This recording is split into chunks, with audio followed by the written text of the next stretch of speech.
Next வந்து கத்தர். So கத்தர் எங்கே இருக்குது அப்படின்னு நீங்கள் பார்த்தீங்கன்னா இந்த இடத்துல நீங்கள் பார்க்கலாம். கேபிட்டல் வந்து பார்த்தீங்கன்னா தோஹா. கத்தரோட கேபிட்டல் தோஹா, ஞாபகம் வச்சுங்க, இம்பார்ட்டன்ட். ஸோ இப்போ இது வந்து பார்த்தீங்கன்னா லேண்ட் பார்டர் வந்து ஷேர் பண்ணுது, ஏன்னா இது வந்து ஐலாண்டு இல்லை. ஓகே, ஸோ இது வந்து பார்த்தீங்கன்னா வெஸ்ட் அண்ட் சவுத்தில் ரெண்டு இடத்துலையுமே வந்து பார்த்தீங்கன்னா சவுதி அரேபியா இருக்குது, லேண்ட் பார்டர் வந்து ஷேர் பண்ணுது. நார்த் வெஸ்ட்டில் ஓகே பார்டர் ஷேர் பண்ணல, பட் மெரிடைம் பார்டர் வந்து பார்த்தீங்கன்னா பஹ்ரைன் கூட வந்து ஷேர் பண்ணுது. ஈஸ்ட்டில் வந்து பர்ஷியன் கல்ஃப். ஓகே, பர்ஷியன் கல்ஃப்மே வந்து அக்சஸாக இருக்குது. நியர்பை கண்ட்ரிஸ், இன்னும் நியர்பை கண்ட்ரிஸ் என்னென்னு வந்து பார்த்தீங்கன்னா யூஏஇ, அப்புறமா ஈரான். ஓகே, ஸோ அந்த பர்ஷியன் கல்ஃபில் வரக்கூடிய கண்ட்ரிஸ், நியர்பை கண்ட்ரிஸ் வந்து நீங்கள் பார்க்கலாம். ஸோ மெரிடைம் ப்ராக்சிமிட்டி, பார்டர் இல்லை, மெரிடைம் ப்ராக்சிமிட்டி. ஓகே, ஸோ கிட்ட நியர்பையில் வந்து நீங்கள் ஈரானையும் யூஏயுமே வந்து நீங்கள் பார்க்கலாம்.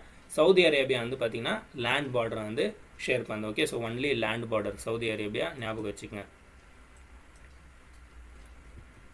நெக்ஸ்ட் வந்து பார்த்தீங்கன்னா யூஏஇ பற்றி வந்து நம்ம தெரிஞ்சுக்கலாம். United Arab Emirates.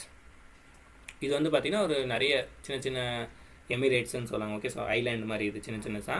டோட்டலாக வந்து 7 எமிரேட்ஸ் சேர்த்து வந்து பார்த்திங்கன்னா யூஏஇன்ட்டு வந்து சொல்லுவாங்க. எது வரும்னு பார்த்தீங்கன்னா அபுதாபி, துபாய், ஷார்ஜாவில் வந்து பார்த்திங்கன்னா நிறைய ஸ்டேடியம் எல்லாம் இருக்குது. ஸோ கிரிக்கெட்டெல்லாம் கூட வந்து பார்த்திங்கன்னா இங்கே நடக்கும். நெக்ஸ்ட் வந்து பார்த்திங்கன்னா அஜ்மன், அல் குவன், ரஸ் அல் கைம். ஓகே, ஸோ இந்த பேரெல்லாம் கொஞ்சம் டஃப்பாக தான் இருக்கும். நீங்கள் வந்து அபுதாபி ஞாபகம் வச்சுக்கோங்க, ஏன்னா இது வந்து கேபிட்டல். துபாய் இல்லை, நிறைய பேர் துபாய்ன்னு நினச்சிப்பீங்க. யூஏயோட கேபிட்டல் வந்து பார்த்திங்கன்னா அபுதாபி. துபாய் வந்து உங்களுக்கு எல்லாருக்கும் தெரியும், ஃபேமஸ் ஃபார் டூரிசம், புர்ஜ் கலீஃபா இதெல்லாம் வந்து நீங்கள் பார்க்கலாம். நெக்ஸ்ட் வந்து ஷார்ஜா வந்து ஞாபகம் வச்சுக்கோங்க. ஓகே, இங்கே வந்து பார்த்திங்கன்னா நிறைய ஸ்டேடியம் எல்லாம் இருக்குது, கிரிக்கெட்டுக்காக வந்து பார்த்திங்கன்னா ரொம்ப இம்பார்ட்டண்ட். ஸோ இந்த இடத்துல தான் வந்து பார்த்திங்கன்னா கோஸ்ட். ஸோ இங்கே வந்து நிறைய பெரிய பெரிய பில்டிங், டாலஸ்ட் பில்டிங் எல்லாம் வந்து பார்க்கலாம். புர்ஜ் கலீஃபா கூட வந்து பார்த்திங்கன்னா இந்த சைடு தான் இருக்கிறது.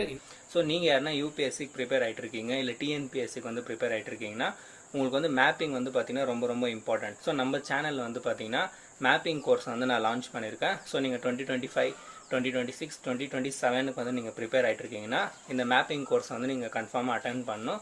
ஸோ உங்களுக்கு வந்து பார்த்திங்கன்னா ரொம்ப ஹெல்ப்ஃபுல்லாக இருக்கும். ஓகே, ஸோ நான் வந்து பேசிக்லேருந்து இந்த மேப்பிங் கிளாஸ் வந்து ரன் பண்ணிகிட்ருக்கேன்.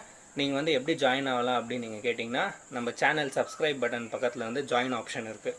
ஸோ அந்த ஜாயின் ஆப்ஷனை வந்து நீங்கள் கிளிக் பண்ணிங்கன்னா மாஸ்டர் மேப்பிங் கோர்ஸ்ன்ட்டு வந்து ஷோ பண்ணும், 29 rupees.